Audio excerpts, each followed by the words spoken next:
सिंधु दीनबंधु जगत्पदे गोपेश गोपिका कांता राधा कांता नमस्ते तप्त कांचन गौरांगी श्रीराधे वृंदावनेश्वरी ऋषभानुसुते प्रणमामि हरिप्रिय वाञ्छकल्पतरुभ्यश्च कृपा सिन्धुभ्येव च पतितानां पावनेभ्यो वैष्णवेभ्यो पञ्चतत्त्वात्मकं कृष्णं भक्तरूपास्वरूपकं भक्तावतारं भक्ताख्यानमामि भक्तशक्ति नित्यानन्दमहनौमि सर्वानन्दकरं वरं हरिनामप्रदं देवं अवधूतशिरोमणि नमो महावदिन्याय कृष्ण प्रेम प्रदायते कृष्णाय कृष्ण चैतन्य नाम्ने गौरतिशे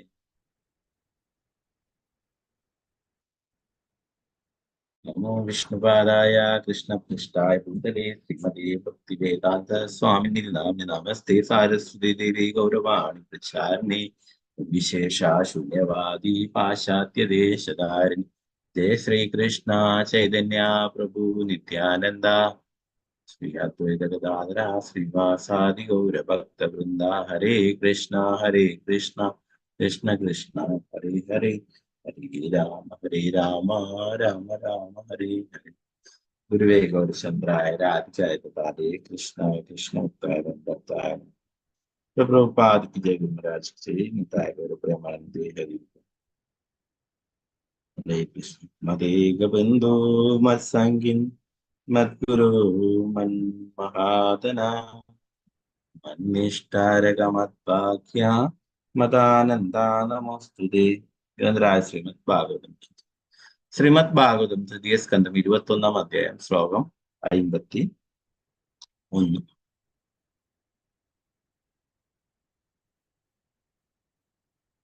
ഓം നമോ ഭഗവതേ വാസുദേവായ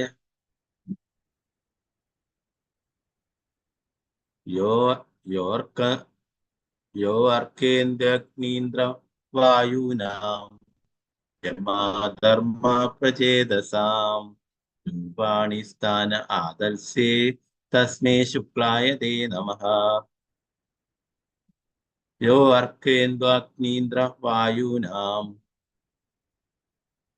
യമാധർമ്മ പ്രചേതസാം രൂപാണി സ്ഥാന ആദർശേ തസ്മൈ ശുക്ലായ തേ നമഃ.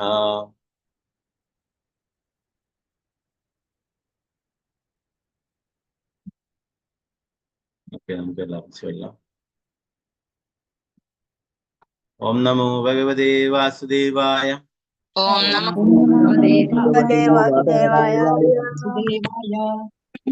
യോ അർക്കേന്ദ്രവായൂനാം യമധർമ്മ പ്രചേതസാം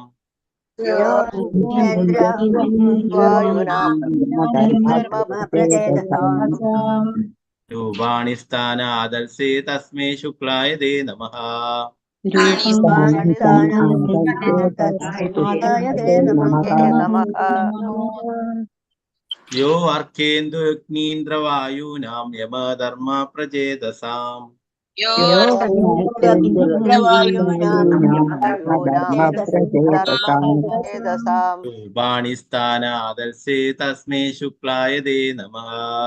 യോ അർക്കേന്ദ്രവായൂനാം യമധർമ്മ പ്രചേതസാം രൂപാണി സ്ഥാന ആദർശേ തസ്മൈ ശുക്ലായ തേ നമഃ.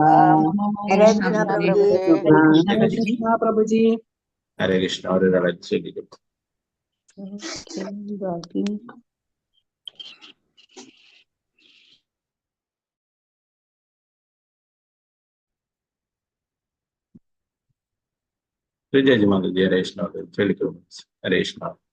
हरे कृष्ण प्रभु जी. ओम नमो भगवते वासुदेवाय योर्केन्द्रग्नीन्द्रवायूनां यमधर्म प्रचेतसां रूपाणि स्थान आधत्से तस्मै शुक्लाय ते नमः. हरे कृष्ण प्रभु जी. हरे कृष्ण. मुझे देवी माता जी. हरे कृष्ण प्रभु जी. हरे कृष्ण प्रभु जी. ओम नमो भगवते वासुदेवाय योर्केन्द्रग्नीन्द्रवायूनां यमधर्म प्रचेतसां रूपाणि स्थान आधस्वे तस्मै शुक्लाय ते नमः. हरे कृष्ण प्रभु जी। हरे कृष्ण। गीता टी माता जी चलिए। हरे कृष्ण प्रभु जी। हरे हरे कृष्ण। ओम नमो भगवते वासुदेवाय। योऽर्केन्द्वाग्नीन्द्रवायूनां यमधर्म प्रजेदसा रूपाणि स्थान आधल्से तस्मै शुक्लाय ते नमः। हरे कृष्ण प्रभु जी। हरे हरे कृष्ण। विजयनारायण माता जी हरे कृष्ण चलिए। हरे कृष्ण प्रभु जी। ओम नमो भगवते वासुदेवाय। योऽर्केन्द्वाग्नीन्द्रवायूनां यमधर्म प्रजेदसां रूपाणि स्थान आदुल्से तस्मै शुक्लाय ते नमः। हरे कृष्ण प्रभु जी। हरे कृष्ण। शारदा शिव उपासना देवी दास माता जी हरे कृष्ण माता जी हरे कृष्ण प्रभु जी। चलिए। ओम नमो भगवते वासुदेवाय।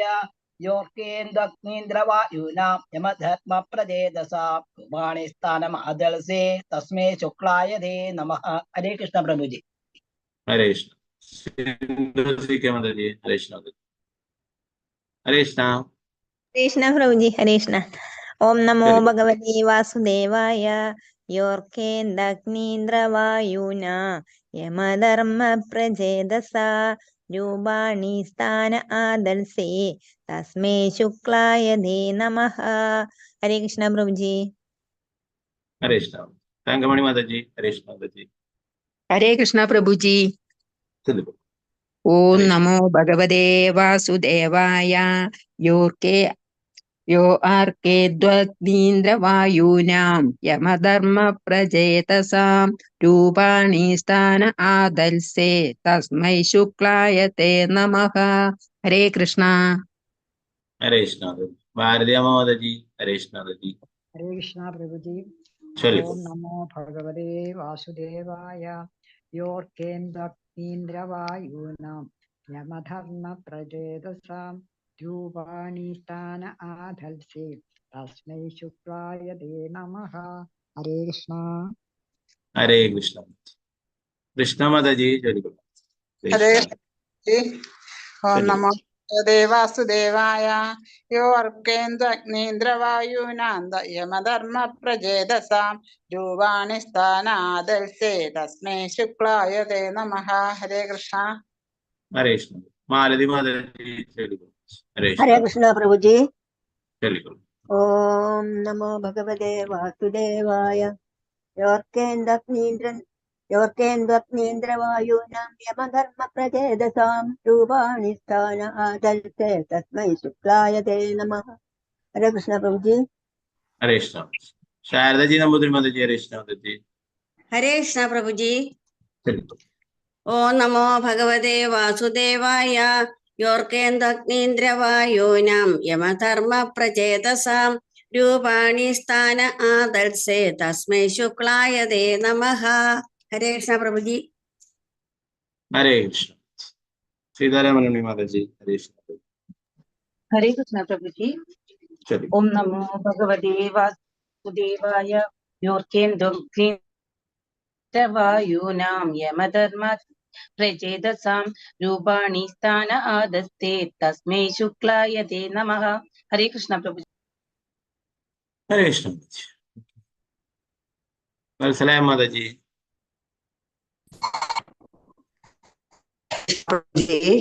ഓം നമോ ഭഗവതേ വാസുദേവായ. കേൾക്കുന്നുണ്ടോ പ്രഭുജി? കേൾക്കാം ചൊല്ലു. ഹരേ കൃഷ്ണ. യോർക്കേന്ദ്വാഗ്നീന്ദ്രവായൂനാം യമധർമ്മ പ്രചേദസാം രൂപാണി സ്ഥാന ആദൽസേ തംസേ തസ്മൈ ശുക്ലായ തേ നമഃ. ഹരേ കൃഷ്ണ പ്രഭുജി. ഹരേ കൃഷ്ണ. ഹരേ കൃഷ്ണ. നിർമ്മല മാതാജി ചൊല്ലു. ഹരേ കൃഷ്ണ. हरे कृष्णा प्रभु जी। ओम नमो भगवते वासुदेवाय। योऽर्केन्द्वाग्नीन्द्रवायूनां यमधर्म प्रचेदसां रूपाणि स्थान आदत्से तस्मै शुक्लाय ते नमः। हरे कृष्णा प्रभु जी। हरे कृष्ण शोभा माताजी चलिए। हरे कृष्ण प्रभु जी। चलो। ओम नमो भगवते वासुदेवाय। ഓം അർക്കേന്ദ്രാഗ്നീന്ദ്രവായൂനാം അധർമ്മ പ്രചേതസാം രൂപാണി സ്ഥാന ആദൽസേ തസ്മൈ ശുക്ലായ തേ നമഃ. ഹരേ കൃഷ്ണ പ്രഭു. ഹരേ കൃഷ്ണ. രാജിമാതാജി ചോദിക്കുന്നു. ഹരേ കൃഷ്ണ.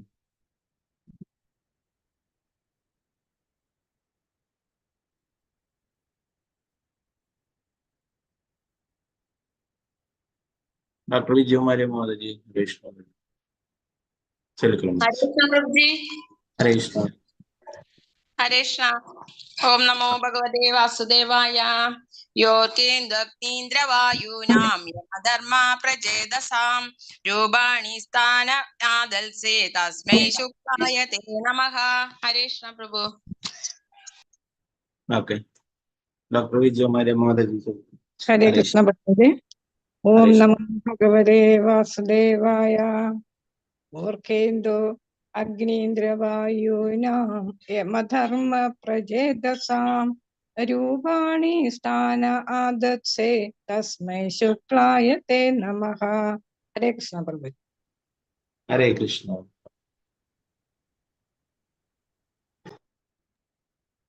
അനിതര കൃഷ്ണദാസ് മാതാജി കൃഷ്ണ. ഹരേ കൃഷ്ണ പ്രഭുജി. ശരി.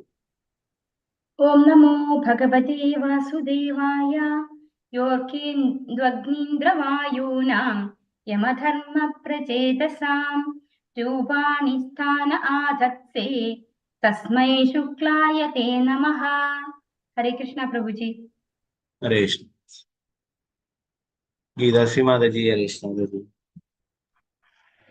ഹരേ കൃഷ്ണ പ്രഭുജി. ചോദിക്കും.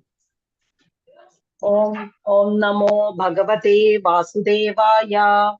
യോർക്കേന്ദ്വഗ്നീന്ദ്രവായൂനാം യമധർമ്മ പ്രചേതസാം രൂപാണി സ്ഥാന ആദൽസേ തസ്മൈ ശുക്ലായ തേ നമഃ.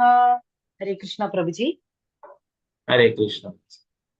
വത്സലശാജി മാതാജി ഹരേ കൃഷ്ണ. ഹരേ കൃഷ്ണ പ്രഭുജി. ഓം നമോ ഭഗവതേ വാസുദേവായ. യോർക്കേന്ദ്വഗ്നീന്ദ്രവായൂനാം യമധർമ്മ പ്രചേതസാം രൂപാണി സ്ഥാന ആദൽസേ തസ്മൈ ശുക്ലായ തേ നമഃ. ഹരേ കൃഷ്ണ പ്രഭുജി. ഹരേ കൃഷ്ണ. ജമീല മാതാജി ചോദിക്കുന്നു. ഹരേ കൃഷ്ണ. ഹരേ കൃഷ്ണ പ്രഭുജി. ഓം നമോ ഭഗവതേ വാസുദേവായ. യോർക്കേന്ദ്രവായൂനാം യമധർമ്മ പ്രചേതസാം രൂപാണി സ്ഥാനമാദസ്സേ തസ്മൈ ശുക്ലായ തേ നമഃ. ഹരേ കൃഷ്ണ പ്രഭുജി. ഹരേ കൃഷ്ണ. സ്വർണപ്രഭ മാതാജി ഹരേ കൃഷ്ണ മാതാജി. ഹരേ കൃഷ്ണ. അൺമ്യൂട്ട് ചെയ്തോളൂ മാതാജി. സ്വർണപ്രഭ മാതാജി ഹരേ കൃഷ്ണ. ഹരേ കൃഷ്ണ പ്രഭുജി. ശരി. ഓം നമോ ഭഗവതേ വാസുദേവായ.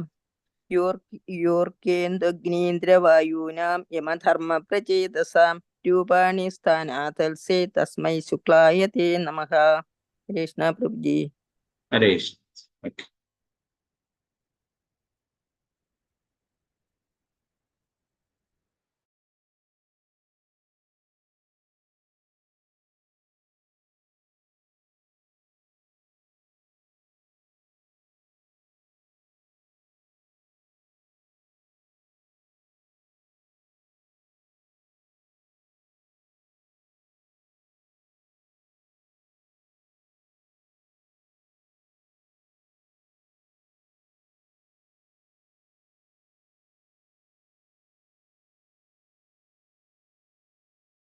ഓക്കെ, നമുക്കിതിന്റെ വിവർത്തനം ഭാവാർത്ഥം നോക്കാം.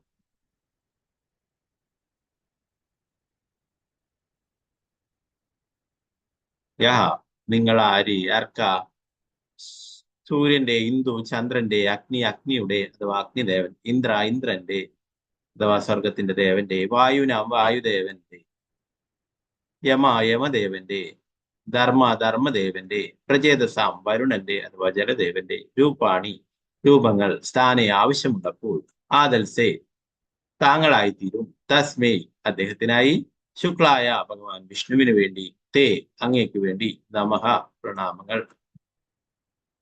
വിവർത്തനം ഭാവാർത്ഥം ശ്രീ ഭക്തിവേദാന്ത സ്വാമി ശ്രീല പ്രഭുപാദ് കി ജയ്. ആവശ്യമുള്ളപ്പോൾ അങ്ങ് സൂര്യദേവന്റെ ഭാഗമാകും. ചന്ദ്രദേവനും അഗ്നിദേവനും സ്വർഗാധിപനായ ഇന്ദ്രദേവനും കാറ്റിന്റെ ദേവനായ വായുദേവനും ശിക്ഷ നടപ്പാക്കുന്ന യമദേവനും ധർമ്മത്തിന്റെ ദേവനായ ധർമ്മദേവനും മഴയുടെയും ജലത്തിന്റെയും ദേവനായ വരുണനുമാകും. അങ്ങനെയുള്ള അങ്ങ് വിഷ്ണു ഭഗവാൻ അല്ലാതെ ആരാണ്? അങ്ങേക്കല്ല പ്രണാമം. ഭാവാർത്ഥം ശ്രീല പ്രഭുപാദ് കി ജയ്. ക്ഷത്രിയനായിരുന്ന സ്വയംഭൂ മനുവിനേക്കാൾ ബ്രാഹ്മണനായിരുന്ന കർദമമുനി സാമൂഹികമായി ഉയർന്നവനായിരുന്നതിനാൽ അദ്ദേഹം മനുവിന് പ്രണാമങ്ങൾ അർപ്പിക്കേണ്ടിയിരുന്നില്ല.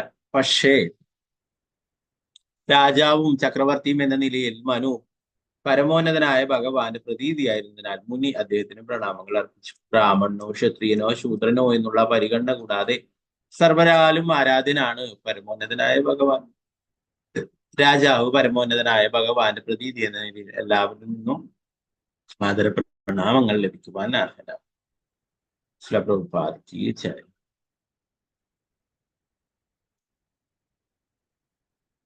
52 മുതൽ 54 വരെയുള്ള ശ്ലോകങ്ങൾ വെച്ചാണ്. ഓം നമോ ഭഗവതേ വാസുദേവായ.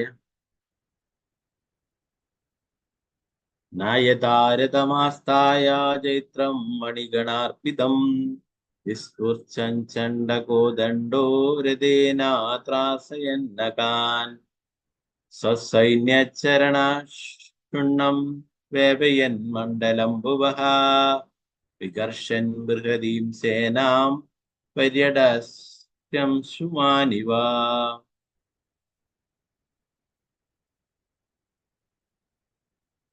തദൈവ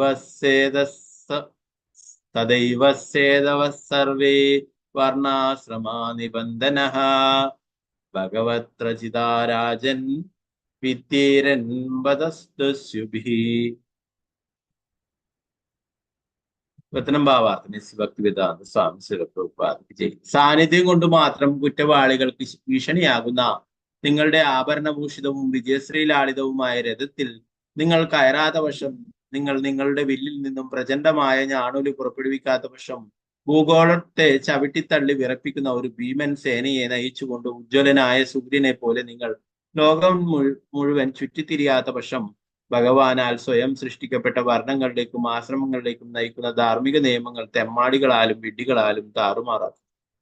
ഭാവാർത്ഥം ശ്രീല പ്രഭുപാദ് കി ജയ്. മനുഷ്യ സമൂഹത്തിലെ സാമൂഹികവും ആധ്യാത്മികവുമായ ക്രമങ്ങളെ സംരക്ഷിക്കേണ്ടത് ഉത്തരവാദിത്വമുള്ള ഒരു രാജാവിന്റെ ചുമതലയാണ്.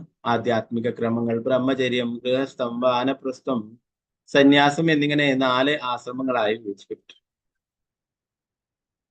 സാമൂഹിക ക്രമങ്ങൾ തൊഴിലിന്റെയും യോഗ്യതയുടെയും വിവിധ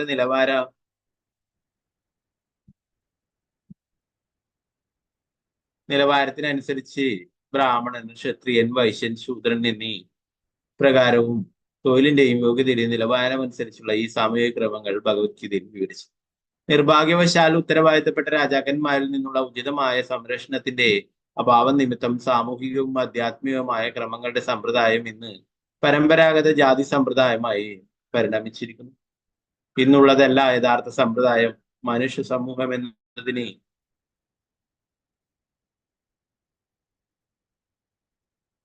ആധ്യാത്മികമായ സാക്ഷാത്കാരം ഉണ്ടാക്കുന്ന സമൂഹം എന്നാണ് അർത്ഥം. ഏറ്റവും പുരോഗതി ആർജിച്ച സമൂഹം ആര്യ എന്നറിയപ്പെട്ടു. പുരോഗതി പ്രാപിക്കുന്നവർ എന്നാണ് ആര്യ എന്ന പദം സൂചിപ്പിക്കുന്നത്. അതുകൊണ്ട്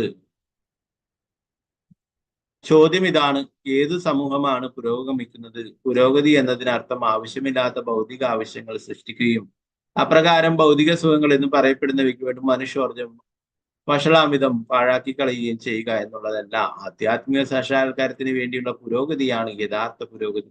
ഇത് ലക്ഷ്യമാക്കി പ്രവർത്തിച്ച സമൂഹം ആര്യൻ സംസ്കാരം എന്നറിയപ്പെട്ടു. ബുദ്ധിയുള്ള മനുഷ്യൻ കർദമമുനിയെ പോലുള്ള ബ്രാഹ്മണർ എല്ലായ്പ്പോഴും ആധ്യാത്മിക പുരോഗതി ലക്ഷ്യമാക്കിയുള്ള പ്രവർത്തനങ്ങൾ മുഴുകുകയും സ്വയംഭൂ മനു ചക്രവർത്തിയെ പോലുള്ള ക്ഷത്രിയർ അതിനു വേണ്ടുന്ന സൗകര്യങ്ങൾ കൃത്യമായി ലഭ്യമാക്കുകയും ചെയ്തു. രാജ്യത്തുടനീളം സഞ്ചരിച്ച് എല്ലാം ക്രമത്തിലാണെന്ന് ഉറപ്പാക്കേണ്ടത് രാജാവിന്റെ ധർമ്മമാണ്. ഇന്ത്യ വർണ്ണാശ്രമ സംസ്കാരം പാലിക്കാതെ വിദേശികളുടെ ആശ്രിതയായതോടെ 4 വർണ്ണങ്ങളുടെയും ആശ്രമങ്ങളുടെയും അടിസ്ഥാനത്തിലുള്ള ഇന്ത്യൻ സംസ്കാരം താറുമാറാക്കപ്പെട്ടു. അവിധം വർണ്ണാശ്രമ സംസ്കാരം ഇന്നത്തെ നിലയിലുള്ള ജാതി വ്യവസ്ഥയിലേക്ക് തരം താഴ്ത്തപ്പെട്ടു. 4 വർണ്ണങ്ങളും 4 ആശ്രമങ്ങളും ഭഗവത് രചിതം എന്നിവിടെ സ്ഥിരീകരിച്ചിട്ടുണ്ട്. ഇത് പരമദിവ്യത്വ പുരുഷനായ ഭഗവാനാൽ സംവിധാനം ചെയ്യപ്പെട്ടിട്ടുള്ളതാണ് എന്ന അർത്ഥത്തിലാണ് ഭഗവത്ഗീതയിൽ ഇതും സ്ഥിരീകരിച്ചത്. ചാതുർവർണ്ണം മയാ സൃഷ്ടം ഗുണകർമ്മ വിഭാഗശാലി. അല്ലെ, 4 വർണ്ണങ്ങളുടെയും 4 ആശ്രമങ്ങളുടെയും സ്ഥാപനം എന്നാൽ സൃഷ്ടിക്കപ്പെട്ടതാണെന്ന് ഭഗവാൻ പറഞ്ഞു. ഭഗവാനാൽ സൃഷ്ടിക്കപ്പെട്ടിട്ടുള്ള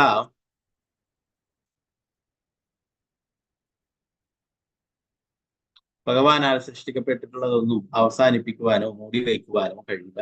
4 വർണ്ണങ്ങളുടെയും 4 ആശ്രമങ്ങളുടെയും വിഭജനങ്ങൾ അതിന്റെ തനിമയോടെയോ തരം താഴ്ന്ന രീതിയിലോ തുടർന്നും നിലനിൽക്കുക തന്നെ ചെയ്യും. എന്തുകൊണ്ടെന്നാൽ അവ ഭഗവാനാൽ സൃഷ്ടിക്കപ്പെട്ടവയാവും. പരമദിവ്യത്വം കൃഷ്ണനായ ഭഗവാനാൽ ആകയാൽ അവയ്ക്ക് തകർച്ച ഭവിച്ചുകൂടാ.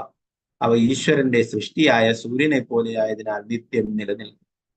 മേഘങ്ങളാലോ തെളിഞ്ഞ ആകാശത്താലോ മറയ്ക്കപ്പെട്ടാലും സൂര്യന്റെ അസ്തിത്വം തുടർന്നും നിലനിൽക്കും. അതുപോലെ വർണ്ണാശ്രമ സമ്പ്രദായം തരം താഴെപ്പെടുമ്പോൾ അത് പരമ്പരാഗത ജാതി സമ്പ്രദായമായി മാറി. എന്തായാലും എല്ലാ സമൂഹത്തിലും ഒരു ബുദ്ധിജീവി വർഗവും സൈനിക വർഗവും വ്യാപാരി വർഗവും തൊഴിലാളി വർഗവും സമൂഹങ്ങൾ തമ്മിലുള്ള സഹകരണത്തിന് വേണ്ടി വൈദിക തത്വങ്ങളുടെ അടിസ്ഥാനത്തിൽ അവ ക്രമീകരിക്കപ്പെട്ടിരുന്നപ്പോൾ സമാധാനവും ആധ്യാത്മിക പുരോഗതിയും ഉണ്ടായിരുന്നു. ജാതി സമ്പ്രദായത്തിൽ വിദ്വേഷവും കുൽസിതത്വവും പരസ്പര വിശ്വാസരാഹിത്യവും ഉണ്ടായതോടെ മുഴുവൻ സമ്പ്രദായവും തരം താഴെപ്പെടുകയും ഇവിടെ പ്രസ്താവിച്ചിട്ടുള്ളതുപോലെ അത് രാജ്യത്തിന്റെ നില പരിതാപകരമാക്കുകയും ചെയ്തു. നാനാതരം താല്പര്യങ്ങൾക്ക് അവകാശങ്ങൾ നൽകിയാൽ ഇന്ന് ലോകത്തിന്റെ തന്നെ സ്ഥിതി ഇവിധം ശോചനീയമാണ്. വർണ്ണങ്ങളുടെയും 4 ജാതിയാലുള്ള തരംതിരിവിലാണ് പ്രതിപാദിക്കുന്നത്. ഈ അധ്യായത്തിൽ 2 ശ്ലോകങ്ങൾ കൂടിയേ ഉള്ളൂ. അതൊന്നും കൂടി നമുക്കിന്ന് നോക്കാം. ഓം നമോ ഭഗവതേ വാസുദേവായ. അധർമ്മശ്ച സമേതേതാ ലോലോ പർവ്യം കുശൈർനവ്രീ ശയാനേ ത്വയി ലോകോയം ദസ്യുഗ്രാസ്തോ വിനക്ഷ്യതി. അധർമ്മശ്ച സമേതേതേ ലോലോ പർവ്യം കുശൈർനവ്രീ ശയാനേ ത്വയി ലോകോയം ദസ്യുഗ്രാസ്തോ വിനക്ഷ്യതി. ഇത്തരം ഭാവാർത്ഥം സുരപ്രഭുപാദ്. നിങ്ങൾ ലോകത്തിന്റെ സ്ഥിതിയെ പറ്റിയുള്ള വിചാരങ്ങൾ ഉപേക്ഷിച്ചാൽ അധാർമികത തഴച്ചുകൊണ്ടിരിക്കുകയും പണത്തിന്റെ പിന്നാലെ പരക്കം പായുന്നവർ എതിർക്കപ്പെടാതാവുകയും ചെയ്യും. അത്തരം അധമന്മാർ അക്രമം അഴിച്ചുവിടുകയും ലോകം നശിക്കുകയും ചെയ്യും. ഭാവാർത്ഥം സുരപ്രഭുപാദ്. 4 വർണ്ണങ്ങളുടെയും 4 ആശ്രമങ്ങളുടെയും ശാസ്ത്രീയമായ വിഭജനം താറുമാറായതിനാൽ ഇപ്പോൾ മുഴുവൻ ലോകവും മതപരവും രാഷ്ട്രീയപരമോ സാമൂഹികവുമായ യാതൊരു പരിശീലനവും ഇല്ലാത്ത അനാവശ്യ വ്യക്തികളാലാണ് നിയന്ത്രിക്കപ്പെടുന്നത്. അതുമൂലം ലോകത്തിന്റെ സ്ഥിതി ശോച്യമായി. 4 വർണ്ണാശ്രമ ധർമ്മങ്ങളുടെ പാലനത്തിന് വിവിധ വർഗങ്ങളിലുള്ള ജനങ്ങൾ കൃത്യമായ തത്വങ്ങൾ പരിശീലിക്കേണ്ടതുണ്ട്. ആധുനിക യുഗത്തിൽ എഞ്ചിനീയർമാർക്കും മെഡിക്കൽ വിദഗ്ധർക്കും ഇലക്ട്രീഷ്യന്മാർക്കും മറ്റും അതാതുകളുടെ ശാസ്ത്രീയ സ്ഥാപനങ്ങളിൽ പരിശീലനം തേടേണ്ടതുപോലെ പുരാതന കാലങ്ങളിൽ ബുദ്ധിജീവി വർഗം അഥവാ ബ്രാഹ്മണർ, ഭരണാധിപ വർഗം, ക്ഷത്രിയർ, വ്യാപാരി വർഗം, വൈശ്യർ എന്നീ ഉന്നത സാമൂഹിക ക്രമത്തിലുള്ളവർക്ക് ഉചിതമായ പരിശീലനം തേടേണ്ടതുണ്ടായിരുന്നു. ബ്രാഹ്മണരുടെയും ക്ഷത്രിയരുടെയും വൈശ്യരുടെയും ശൂദ്രരുടെയും ചുമതലകൾ ഭഗവത്ഗീതയിൽ വിവരിച്ചിട്ടുണ്ട്. അത്തരം പരിശീലനമില്ലെങ്കിൽ ശൂദ്രരുടെ പ്രവൃത്തികൾ ചെയ്യുന്നവർ പോലും തങ്ങൾ ബ്രാഹ്മണ കുടുംബത്തിലോ ക്ഷത്രിയ കുടുംബത്തിലോ ജനിച്ചത് കൊണ്ട് മാത്രം ബ്രാഹ്മണനോ ക്ഷത്രിയോ ആണെന്ന് അവകാശം. ഉന്നത ജാതികളിൽ ജനിച്ചവരുടെ അത്തരം അനർഹമായ അവകാശവാദം ശാസ്ത്രീയമായ സാമൂഹിക ക്രമങ്ങളുടെ യഥാർത്ഥ വർണ്ണാശ്രമ സമ്പ്രദായത്തിൽ തരം താഴ്ന്ന ജാതി സമ്പ്രദമായി പരിണമിപ്പിക്കുന്നു. അതിന്റെ ഫലമായി സമൂഹം ഇന്ന് സമാധാനമോ പുരോഗതിയോ ഇല്ലാതെ താറുമാറായിരിക്കും. ശക്തനായ ഒരു രാജാവിന്റെ ജാഗ്രതയില്ലെങ്കിൽ അയോഗ്യരും നിരീശ്വരവാദികളുമായ ആളുകൾ ഉന്നതമായ സാമൂഹിക പദവി അവകാശപ്പെടുമെന്നും അത് സാമൂഹിക ക്രമങ്ങളെ നശിപ്പിക്കുമെന്നും ഇവിടെ വളരെ വ്യക്തമായി പറഞ്ഞു. അവസാനത്തെ ശ്ലോകത്തിൽ ഓം നമോ ഭഗവതേ വാസുദേവായ. അദാഭിപൃച്ഛേ ത്വാം വീര യദർത്ഥം ത്വമിഹാഗതഃ തദ്വയം നിർവ്യളീകേന പ്രതിപദ്യാമഹേ ഹൃദാ. അതാപി ത്വാം വീര യദർത്ഥം ത്വമിഹാഗതാ തദ്വയം നിർവ്യലീകേന പ്രതിപത്യാമഹേ ഹൃദാ. വിവർത്തനം ഭാവാർത്ഥം എസ് ഭക്തിവേദാന്ത സ്വാമി പ്രഭുപാദി. ഇങ്ങനെയൊക്കെ ആണെങ്കിലും ധീരനായ രാജാവേ, ഇവിടേക്കുള്ള അങ്ങയുടെ ആഗമനത്തിന്റെ ലക്ഷ്യം എന്താണെന്ന് ഞാൻ ചോദിക്കുന്നു. അതെന്തായാലും യാതൊരു വേർതിരിവുമില്ലാതെ ഞങ്ങൾ സാധിച്ചു തരാം. ഭാവാർത്ഥം ശിലപ്രഭുപാദി. ഒരു സുഹൃത്തിന്റെ ഭവനത്തിലേക്ക് ഒരുവൻ അതിഥിയായി വരുമ്പോൾ അയാളുടെ ആഗമനത്തിന് പിന്നിൽ എന്തെങ്കിലും പ്രത്യേക ലക്ഷ്യമുണ്ടായിരിക്കുമെന്ന് മനസ്സിലാക്കും. സ്വയംഭൂ മനുവിനെ പോലെ മഹാനായ ഒരു രാജാവ് രാജ്യത്തെ സ്ഥിതിഗതികൾ നിരീക്ഷിക്കുവാനുള്ള സഞ്ചാരത്തിനിടയിലാണെങ്കിൽ പോലും തന്റെ ആശ്രമത്തിലേക്ക് വന്നതിന് പിന്നിൽ എന്തെങ്കിലും പ്രത്യേക ലക്ഷ്യമുണ്ടെന്ന് കർദമുനി മനസ്സിലാക്കി. രാജാവിന്റെ ആഗ്രഹം നിറവേറ്റി കൊടുക്കുവാൻ അദ്ദേഹം സന്നദ്ധനായി. മുമ്പൊക്കെ മുനിമാർ രാജാക്കന്മാരെ സന്ദർശിക്കുന്നതും രാജാക്കന്മാർ മുനിമാരുടെ ആശ്രമങ്ങൾ സന്ദർശിക്കുന്നതും സാധാരണയായിരുന്നു. ഇരുവർക്കും അന്യോന്യം ലക്ഷ്യങ്ങൾ നിറവേറ്റി കൊടുക്കുന്നത് സന്തോഷകരമാണ്. ഈ അന്യോന്യ ബന്ധത്തെ ഭക്തികാരിയായി നിൽക്കുന്നു. പരസ്പരം പ്രയോജനകരങ്ങളായ താല്പര്യങ്ങൾക്ക് വേണ്ടിയുള്ള ബ്രാഹ്മണ ക്ഷത്രിയ ബന്ധത്തെക്കുറിച്ച് ഹൃദ്യമായൊരു ശ്ലോകം. ക്ഷത്രം ദ്വിജത്വം. ക്ഷത്രം എന്നാൽ രാജകീയ ക്രമം, ദ്വിജത്വം എന്നാൽ ബ്രാഹ്മണീയ ക്രമം. ഇരുവരും പരസ്പര താല്പര്യത്തിന് ഉദ്ദേശിക്കപ്പെട്ടിട്ടുള്ളവരാണ്. രാജകീയ ക്രമം സമൂഹത്തിൽ ആധ്യാത്മിക പുരോഗതി കൈവരുത്തുന്നതിന് ബ്രാഹ്മണർക്ക് സംരക്ഷണം നൽകുന്നു. ബ്രാഹ്മണർ രാജ്യത്തെയും പൗരന്മാരെയും ക്രമാനുഗതമായി എങ്ങനെ ആധ്യാത്മിക പരിപൂർണതയിലേക്ക് ഉയർത്താമെന്ന് രാജകീയ ക്രമത്തിന് നിർദ്ദേശങ്ങൾ നൽകും. ശ്രീമദ് ഭാഗവതം 3-ാം സ്കന്ധം 21-ാം അധ്യായം മനുവും കർദവനും തമ്മിലുള്ള സംഭാഷണം എന്ന ഭക്തിവേദാന്ത വ്യാഖ്യാനം ഇപ്രകാരം സമാപിച്ചു. ചില പ്രഭുപാദിക്ക് നാരായണം നമസ്കൃത്യ നരം ചൈവ നരോത്തമം ദേവീം സരസ്വതി വ്യാസം തതോ ജയമുദ്രേ നഷ്ടപ്രായേഷു ഭദ്രേഷു നിത്യം ഭാഗവത സേവയാ ഭഗവതി ഉത്തമ ശ്ലോകേ ഭക്തിർഭവതി നൈഷ്ഠേ മൂകം കരോതി വാചാലം പങ്കും ലംഘയതി ഗിരിം യത്കൃപാതമഹം വന്ദേ ശ്രീഗുരു ദീനദാരിണം പരമാനന്ദമാധവം ശ്രീചൈതന്യേശ്വരം. ഓം വിഷ്ണുപാദായ കൃഷ്ണപൃഷ്ഠായ ഭൂതലേ ശ്രീമതേ ഭക്തിവേദാന്ത സ്വാമിന്നിധി നാമിനി നമസ്തേ സാരസ്വതേ ദേവേ ഗൗരവാണി പ്രചാരിണേ നിർവിശേഷാശൂന്യവാദി പാശ്ചാത്യദേശധാരിണി ജയ ശ്രീകൃഷ്ണ ചൈതന്യ പ്രഭു നിത്യാനന്ദ ശ്രീ അദ്വൈത ഗദാധര ശ്രീവാസാദി ഗൗരഭക്തവൃന്ദ. ഹരേ കൃഷ്ണ കൃഷ്ണ കൃഷ്ണ ഹരേ ഹരേ, ഹരേ രാമ രാമ രാമ ഹരേ ഹരേ. ഗുരുവേ ഗൗരചന്ദ്രായ രാധികായ തഥാരേ കൃഷ്ണായ കൃഷ്ണ ഭക്തായ ഭക്തായ. സ്വപ്രഭുപാദ് की जय गुरुराज के लिए निताय गौर प्रेमानंद. हरे कृष्ण.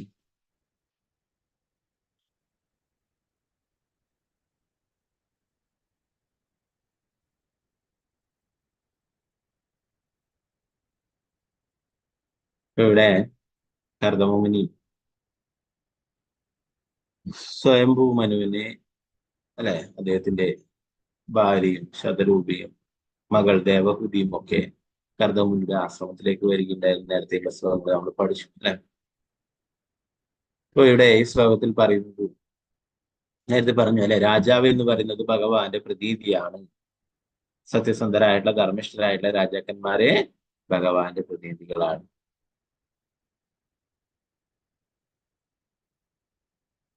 ഭഗവാൻ പല വിസ്തരണങ്ങളും എടുക്കുന്നു അല്ലെ.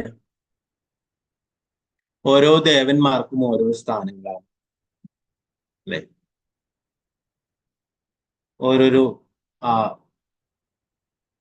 ആ സ്ഥാനം ഏറ്റെടുക്കുവാനായിട്ട് യോഗ്യരായിട്ടുള്ള വ്യക്തികൾ ഇല്ലാത്ത സമയത്ത് ഭഗവാൻ തന്നെ സ്വയം ആ സ്ഥാനം ഏറ്റെടുക്കും. സൂര്യനാരായണൻ എന്നറിയും അല്ലെ. ഭഗവാൻ സൂര്യനാരായണ ക്ഷേത്രങ്ങളൊക്കെ ധാരാളമായിട്ട് കാണാം അല്ലെ. എന്താണ് സൂര്യൻ എന്നുള്ള പദവി, സൂര്യദേവനായിട്ടുള്ള പദവി ഏറ്റെടുക്കുവാനായിട്ടുള്ള വ്യക്തികള് അതിന് യോഗ്യതയുള്ള വ്യക്തികൾ ഇല്ലാതാവുമ്പോൾ സ്വയം ഭഗവാൻ തന്നെ ആ സ്ഥാനം ഏറ്റെടുക്കുന്നു. അതുപോലെ ഓരോരോ സ്ഥാനവും ഭഗവാൻ ഏറ്റെടുക്കുന്നു. ഇപ്പൊ ഇവിടെ പറയുന്നത് ആവശ്യമുള്ളപ്പോൾ അങ്ങ് സൂര്യദേവന്റെ ഭാഗമാവും. ചന്ദ്രദേവനും അഗ്നിദേവനും സ്വർഗാധിപതിയായ ഇന്ദ്രദേവനും കാറ്റിന്റെ ദേവനായ വായുദേവനും ശിക്ഷ നടപ്പാക്കുന്ന യമദേവനും ധർമ്മത്തിന്റെ ദേവനായ ധർമ്മദേവനും മഴയുടെയും ജലത്തിന്റെയും ദേവനായ വരുണനാകും. അങ്ങനെയുള്ള അങ്ങ് വിഷ്ണു ഭഗവാനല്ലാത്ത ആരാണ്? നിങ്ങൾക്ക് എല്ലാ പ്രണാമങ്ങളും. നേരത്തെ പറഞ്ഞു അല്ലെ, ഭഗവാന്റെ പ്രതീതിയാണ്. ഓ അവര് രാജാക്കന്മാരെന്ന് പറയുന്നു അല്ലെ. ഇവിടെ പറയുന്നു അങ്ങനെയുള്ള എല്ലാറ്റിന്റെയും എല്ലാ ദേവന്മാരുടെയും നേതാവ് ഭഗവാനാണ് അല്ലെ. അപ്പൊ അതിനനുസരിച്ചിട്ടുള്ള ആൾക്കാർ, യോഗ്യതയുള്ള ആൾക്കാരില്ലെങ്കിൽ ഭഗവാൻ തന്നെയാണ് അതിന്റെ ഒക്കെ സ്ഥാനം ഏറ്റെടുക്കുന്നത്. എന്നാൽ മറ്റുള്ള ദേവന്മാരൊക്കെ ഭഗവാന്റെ നിയന്ത്രണത്തിന്റെ കീഴിലാണ് അല്ലെ. ഓരോരോ വകുപ്പുകൾ ഓരോരോ ആൾക്കാർക്ക് കൊടുത്തിട്ടുള്ളതാണ് അല്ലെ. നമുക്കറിയാം മന്ത്രിസഭയിലൊക്കെ ഓരോരോ വകുപ്പുകൾ ഓരോരോ ആൾക്ക് കൊടുക്കും അല്ലെ.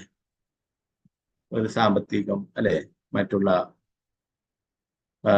എന്താ പറയുക, ജലം അല്ലെ, വൈദ്യുതി, അങ്ങനെ അതേപോലെ ഓരോന്നിനും ഓരോ ദേവന്മാരുണ്ട് അല്ലെ. അപ്പൊ അതിന് ആ സ്ഥാനത്തിനായിട്ടുള്ള ആൾക്കാർ ഇല്ലെങ്കിൽ അത് സ്വയം ഭഗവാൻ തന്നെ ആ സ്ഥാനം ഏറ്റെടുക്കുകയും ചെയ്യും. ഇപ്പൊ പറയുന്ന അങ്ങനെയുള്ള വിഷ്ണു ഭഗവാനല്ലാത്ത ആരാണ്? അങ്ങേക്ക് എല്ലാ പ്രണാമങ്ങളും. ഓ ഇവിടെ സ്വയംഭൂ മനു ഭഗവാനല്ല, എന്നാൽ ഭഗവാന്റെ പ്രതീതിയാണ്. ഭഗവാൻ അവളും തന്നെ ആരാധിക്കപ്പെടേണ്ടതുമാണ് അല്ലെ. ബ്രഹ്മാവിന്റെ പുത്രനാണ് നമ്മൾ നേരത്തെ പഠിച്ചു. ഇവിടെ ഭാവാർത്ഥം പറയുന്നു, ക്ഷത്രിയനായിരുന്ന സ്വയംഭൂ മനുവിനേക്കാൾ ബ്രാഹ്മണനായിരുന്ന കർദമ മുനി സാമൂഹികമായി ഉയർന്നു വരുന്നതായിരുന്നാൽ അദ്ദേഹം മനുവിന് പ്രണാമങ്ങൾ അർപ്പിക്കേണ്ടിയിരുന്നില്ലായിരുന്നു. പക്ഷെ രാജാവും ചക്രവർത്തിയും എന്ന നിലയിൽ മനു പരമോന്നതനായ ഭഗവാന്റെ പ്രതീതിയായിരുന്ന മുനി അദ്ദേഹത്തിന് പ്രണാമങ്ങൾ അർപ്പിച്ചു. സ്വയംഭൂ മനു എന്ന് പറയുന്നത് ക്ഷത്രിയനാണ്, എന്നാൽ കർദമ മുനി എന്ന് പറയുന്നത് ബ്രാഹ്മണനാണ് അല്ലെ. അപ്പോ ആ സാമൂഹികമായിട്ടുള്ള വ്യവസ്ഥ വെച്ച് നോക്കുമ്പോൾ ഉയർന്നത് ബ്രാഹ്മണനാണ് അല്ലെ. ബ്രാഹ്മണ, ക്ഷത്രിയ, വൈശ്യ, ശൂദ്ര എന്നുള്ളത് അല്ലെ. അപ്പൊ അതില് ഏറ്റവും ഉയർന്നതായിട്ടുള്ളത് ബ്രാഹ്മണനാണ്. എന്നാൽ ഇവിടെ രാജാവ് എന്ന് പറയുന്നത് ഭഗവാന്റെ പ്രതീതിയാണ്. അതുകൊണ്ട് തന്നെ അദ്ദേഹത്തിനെ പ്രണാമങ്ങൾ അർപ്പിച്ചു. ബ്രാഹ്മണനോ ക്ഷത്രിയനോ ശൂദ്രനോ എന്ന പരിഗണന കൂടാതെ സർവ്വരാരും ആരാധനാണ് പരമോന്നതനായ ഭഗവാൻ. രാജാവ് പരമോന്നതനായ ഭഗവാന്റെ പ്രതീതി എന്ന നിലയിൽ എല്ലാവരും ആദര പ്രണാമങ്ങൾ ലഭിക്കുവാൻ അർഹം. അപ്പോ ഏത് കുലത്തിലായാലും അല്ലെ, രാജാവ് എന്ന് പറയുന്നത് ഭഗവാന്റെ പ്രതീതിയാണ്. അതുകൊണ്ട് എല്ലാവരും അദ്ദേഹത്തെ ആദരിക്കേണ്ടതാണ്. 52 മുതൽ 54 വരെയുള്ള ശ്ലോകങ്ങൾ പറയുന്നു, സാന്നിധ്യം കൊണ്ട് മാത്രം കുറ്റവാളികൾക്ക് ഭീഷണിയാകുന്ന നിങ്ങളുടെ ആഭരണഭൂഷിതവും വിജയശ്രീലാളിതവുമായ രഥത്തിൽ നിങ്ങൾ കയറാത്ത പക്ഷം, നിങ്ങളുടെ വില്ലിൽ നിന്നും പ്രചണ്ഡമായ ഞാണൂല് പുറപ്പെടുവിക്കാത്ത പക്ഷം, ഭൂഗോളത്തെ ചവിട്ടിത്തള്ളി വിറപ്പിക്കുന്ന ഒരു ഭീമൻ സേനയെ നയിച്ചുകൊണ്ട് ഉജ്ജ്വലനായ സൂര്യനെ പോലെ നിങ്ങൾ ലോകം മുഴുവൻ ചുറ്റിത്തിരിയാത്ത പക്ഷം, ഭഗവാനാൽ സ്വയം സൃഷ്ടിക്കപ്പെട്ട വർണ്ണങ്ങളിലേക്കും ആശ്രമങ്ങളിലേക്കും നയിക്കുന്ന ധാർമ്മിക നിയമങ്ങൾ തെമ്മാടികളാലും വിഡ്ഢികളാലും താറുമാറാക്കും. ഒരു രാജാവ് അല്ലെ, രാജ്യത്ത് സമാധാനവും ശാന്തിയും ഒക്കെ ഉണ്ടാക്കേണ്ടതാണ്. നേരത്തെ പറഞ്ഞു അല്ലെ, സ്വർണ്ണ രഥത്തിലേറിയിട്ട് സഞ്ചരിക്കുകയുണ്ടായി, ഭാരതം മുഴുവൻ സഞ്ചരിക്കുകയുണ്ടായി.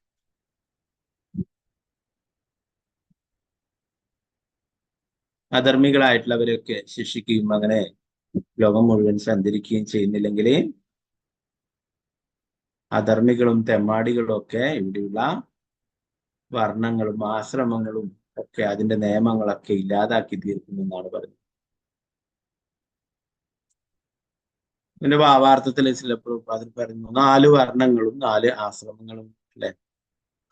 മനുഷ്യ സമൂഹത്തിലെ സാമൂഹികവും ആധ്യാത്മികമായ ക്രമങ്ങളെ സംരക്ഷിക്കേണ്ടത് ഉത്തരവാദിത്വമുള്ള ഒരു രാജാവിന്റെ ചുമതലയാണ്.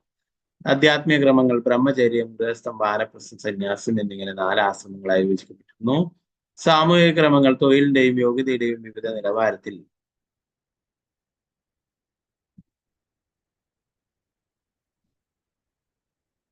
ബ്രാഹ്മണർ, ക്ഷത്രിയർ, വൈശ്യർ, ശൂദ്രർ എന്നീ പ്രകാരവും തൊഴിലിന്റെയും യോഗ്യതയുടെയും നിലവാരം അനുസരിച്ചുള്ള ഈ സാമൂഹിക ക്രമങ്ങൾ ഭഗവത്ഗീതയിൽ വിവരിച്ചു.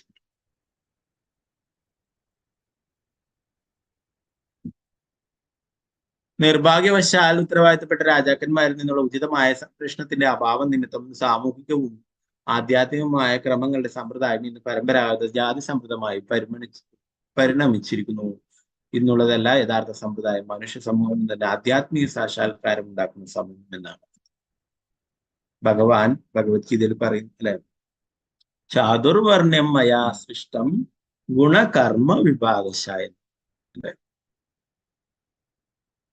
പലരും രാഷ്ട്രീയക്കാരും മറ്റുമൊക്കെ പറഞ്ഞു ഭഗവാൻ എന്തിനാണ് ഇങ്ങനെ 4 വർണ്ണങ്ങൾ ഉണ്ടാക്കി എന്ന് പറഞ്ഞിട്ട് ആ ഭഗവത്ഗീതയിലുള്ള ആദ്യത്തെ വരി അവർ പറഞ്ഞു, ചാതുർവർണ്ണ്യം മയാ സൃഷ്ടം, 4 വർണ്ണങ്ങൾ ഉണ്ടാക്കി.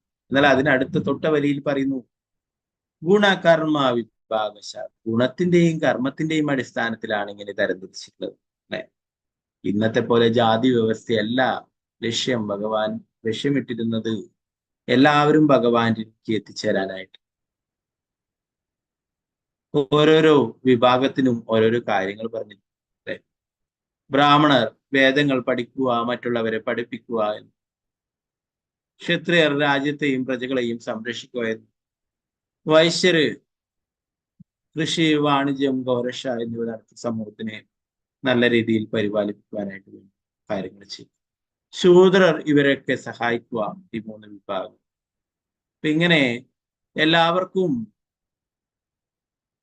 ഭഗവാന്റെ സേവനങ്ങൾ ചെയ്യാനും ഭഗവാന്റെ അടുത്തേക്ക് തിരിച്ചു പോകാനായിട്ടുള്ള അവസരമാണ് ഭഗവാൻ. എന്നാൽ ഇന്ന് ഇത് വെറും ഒരു ജാതി വ്യവസ്ഥയായി മാറി. അല്ലെ, ശ്രീല പ്രഭുപാദർ പറയുന്നു ബ്രാഹ്മണ കുലത്തിൽ ജനിച്ചത് കൊണ്ട് മാത്രം ഒരു ബ്രാഹ്മണനാവില്ല. ശാസ്ത്രങ്ങളിൽ പറയും അല്ലെ, ജന്മം കൊണ്ട് മാത്രം ബ്രാഹ്മണനാവില്ല, അവന്റെ ഗുണവും കർമ്മവും കൂടി പ്രധാനമാണ്. അതുപോലെ ക്ഷത്രിയനായാലും ഗുണവും കർമ്മവുമാണ് പ്രധാനം, അല്ലാതെ ക്ഷത്രിയ കുലത്തിൽ പിറന്നത് കൊണ്ടായില്ല എന്ന്. അപ്പോ ബ്രാഹ്മണ കുലത്തിലോ ക്ഷത്രിയ കുലത്തിലോ ജനിച്ചിട്ട് ശൂദ്രന്റെ പ്രവൃത്തിയാണ് ചെയ്യുന്നതെങ്കിൽ അവരൊരിക്കലും ആ ബ്രാഹ്മണന്റേതായിട്ടുള്ള പദവിയല്ല ക്ഷത്രിയന്റേതായിട്ടുള്ള പദവിയോ അല്ലെ. എന്നാലും ഒരു ശൂദ്ര കുടുംബത്തിലാണ് ജനിച്ചിട്ടുണ്ടെങ്കിലും ബ്രാഹ്മണന്റേതായിട്ടുള്ള പ്രവൃത്തികളാണ് ചെയ്യുന്നുണ്ടെങ്കിൽ അദ്ദേഹം ബ്രാഹ്മണനായി പരിഗണിക്കപ്പെടേണ്ടതാണ്. അല്ലെ, ശ്രീല പ്രഭുപാദരുടെ ഗുരു ഭക്തി സിദ്ധാന്ത സരസ്വതി ഠാക്കൂർ പ്രഭുപാദ് മഹാരാജ് സിംഹഗുരു, അദ്ദേഹം സമൂഹത്തിലെ ഏറ്റവും താഴ്ന്നവരെ പോലും ഉയർത്തിക്കൊണ്ടുവരികയും അവർക്കൊക്കെ ഭഗവാനെ കുറിച്ചുള്ള ജ്ഞാനം നൽകുകയും അവരെയൊക്കെ ബ്രാഹ്മണരായി ഉയർത്തിക്കൊണ്ടുവരികയും ചെയ്യും. ആ സമയത്തൊക്കെ കാസ്റ്റ് ബ്രാഹ്മണിസം നിലനിൽക്കുന്ന സമയത്ത് പോലും ഭക്തി സിദ്ധാന്ത സരസ്വതി ഠാക്കൂർ പ്രഭുപാദ മഹാരാജ് അദ്ദേഹത്തിന്റെ ശിഷ്യന്മാർക്ക് ബ്രാഹ്മണിക് ത്രെഡ് നൽകിയിട്ട് അവരൊക്കെ ബ്രാഹ്മണരാക്കി. ജന്മം കൊണ്ടല്ല, ഗുണവും കർമ്മവും കൊണ്ടാണ് ബ്രാഹ്മണനായി തീരേണ്ടത്. ശ്രീല പ്രഭുപാദ വിദേശികൾ അടക്കമുള്ള ഭക്തന്മാർക്ക് ബ്രാഹ്മണിക്ക് അവരൊക്കെ ബ്രാഹ്മണരായിട്ട് ഉയർത്തുകയും. അപ്പോ ബ്രാഹ്മണർ ക്ഷത്രിയർ എന്ന് പറയുന്നത് ജന്മം കൊണ്ട് മാത്രം ആവുന്നില്ല, അല്ലെ, അവരുടെ ഗുണവും കർമ്മവും അനുസരിച്ചിട്ടാണ്. ശാസ്ത്രജ്ഞർ പറയുന്നു കലോ ശൂദ്ര സംഭവ, കലിയുഗത്തിലെ എല്ലാവരും ശൂദ്രന്റെ നിലവാരത്തിലുള്ളവരാണ്. അപ്പൊ അതുകൊണ്ട് തന്നെ ശ്രീപ്രഭുപാദര് മറ്റുള്ളവർക്കും അങ്ങനെയുള്ളവർക്കും ഏറ്റവും പതീതരായിരിക്കുന്നവർക്കും ഭഗവാനെ കുറിച്ചുള്ള കാര്യങ്ങൾ പറഞ്ഞു കൊടുക്കുകയും അവരൊക്കെ 4 യമനിയമങ്ങളൊക്കെ അനുസരിപ്പിക്കുകയും മറ്റുള്ള ഭക്തിത സേവനങ്ങളൊക്കെ പ്രവർത്തനങ്ങളൊക്കെ നടത്തിക്കുകയും അവരെ കൊണ്ടൊക്കെ ക്ഷേത്ര ആരാധനയൊക്കെ ചെയ്യിപ്പിച്ചു അവർക്കൊക്കെ ബ്രാഹ്മണിക് ത്രെഡ് നൽകി അവരൊക്കെ ബ്രാഹ്മണരാക്കി ഉയർത്തി.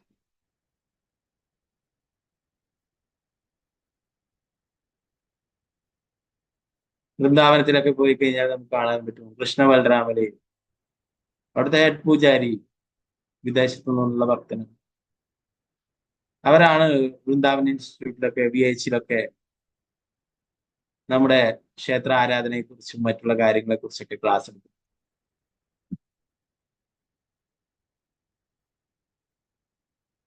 അപ്പോ അത് പ്രഭുപാദരാക്കിയിട്ടുള്ളതാണ് അവരൊക്കെ. ഒരു വ്യക്തി ബ്രാഹ്മണ കുലത്തിൽ ജനിച്ചത് കൊണ്ട് മാത്രമായില്ല, അത് ബ്രാഹ്മണന്റേതായിട്ടുള്ള ഗുണങ്ങളും കർമ്മങ്ങളും അദ്ദേഹത്തിന് ഉണ്ടായിരിക്കണം. ബ്രാഹ്മണനോട് പറഞ്ഞിട്ടുള്ള കാര്യങ്ങള് വേദങ്ങൾ പഠിക്കുക, മറ്റുള്ളവരെ പഠിപ്പിക്കുക, അല്ലെ, ദാനധർമ്മങ്ങളൊക്കെ ചെയ്യുക, അത് ദാനധർമ്മങ്ങളൊക്കെ സ്വീകരിക്കുക എന്നുള്ളതൊക്കെ. അതുപോലെ ക്ഷത്രിയൻ യുദ്ധം ചെയ്യുക, രാജ്യത്തെയും പ്രജകളൊക്കെ സംരക്ഷിക്കുക. അങ്ങനെ ഓരോരോ വിഭാഗത്തിനും ഓരോരോ കാര്യങ്ങൾ. അതുപോലെ തന്നെയാണ് 4 ആശ്രമങ്ങളും ആധ്യാത്മികമായ പുരോഗതിക്ക് വേണ്ടിയിട്ടാണ് 4 ആശ്രമങ്ങൾ സ്ഥാപിച്ചിട്ടുള്ളത്. ബ്രഹ്മചര്യം, ഗൃഹസ്ഥം, വാനപ്രസ്ഥം, സന്യാസം, അല്ലെ. ഓരോ ആശ്രമത്തിനും അതിൻ്റെതായിട്ടുള്ള ചിട്ടകളും നടപടിക്രമങ്ങളും. ഒരു ബ്രഹ്മചാരിക്കോ ഒരു സന്യാസിക്കോ സ്ത്രീകളുമായിട്ട് ബന്ധം പാടില്ല. ശ്രീ ചൈതന്യ മഹാപ്രഭു തന്നെ കാണിച്ചു തന്നിട്ടുണ്ടായിരുന്നു, അല്ലെ. അങ്ങനെയുള്ള സ്ത്രീകളുമായിട്ട് ബന്ധമുള്ള ഛോട്ടാ ഹരിദാസ് എന്ന ഒരു വ്യക്തിയെ ശ്രീ ചൈതന്യ മഹാപ്രഭു ശിക്ഷിക്കുകയുണ്ട്. എന്നാൽ അതേസമയം ഒരു ഗൃഹസ്ഥനായിട്ടുള്ള ഒരാൾക്ക് ഒരു കുട്ടി ജനിച്ചാൽ മഹാപ്രഭു അത് ആഘോഷിക്കുന്നു. ഓരോരോ ആശ്രമത്തിനും ഓരോരോ ധർമ്മങ്ങൾ. ഗൃഹസ്ഥന്മാർക്ക് കുടുംബത്തോടെ ഭഗവാന്റെ സേവനങ്ങൾ ചെയ്യാനായിട്ട് അനുവദിച്ചിരിക്കുന്നു. ബ്രഹ്മചാരിക്ക് ആശ്രമത്തിൽ നിന്നുകൊണ്ട് ഭഗവത് സേവനങ്ങൾ ചെയ്യാനായിട്ട്. ആ ബ്രഹ്മചാരിക്ക് കുറച്ച് പക്വതയാർന്നു കഴിഞ്ഞാൽ വേണമെങ്കിൽ ഇനി ഗൃഹസ്ഥാശ്രമം സ്വീകരിക്കാം.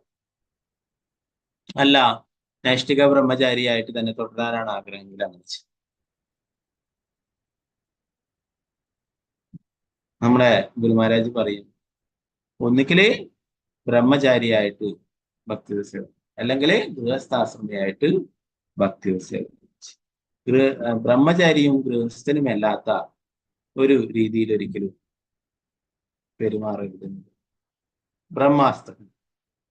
ബ്രഹ്മാസ്ത്രം എല്ലാറ്റിനും നശിപ്പിക്കുക, അല്ലെ. അതുപോലെ ഭക്തിയെയും നമ്മുടെ ഭക്തിയെയും നശിപ്പിക്കുക. ഒന്നുകില് ബ്രഹ്മചാരിയായിക്കൊണ്ട് ഭഗവാന്റെ സേവനങ്ങൾ ചെയ്യുക, അല്ലെങ്കിൽ ഗൃഹസ്ഥാശ്രമിയായിക്കൊണ്ട് കുടുംബത്തോടൊപ്പം ഭക്തി സേവനങ്ങൾ ചെയ്യുക. ഇതിലേത് വേണമെങ്കിലും തെരഞ്ഞെടുക്കാം. എന്നാൽ ഇത് രണ്ടിലും പെടാത്ത രീതിയിലുള്ള പെരുമാറ്റങ്ങൾ ഉണ്ടാകും.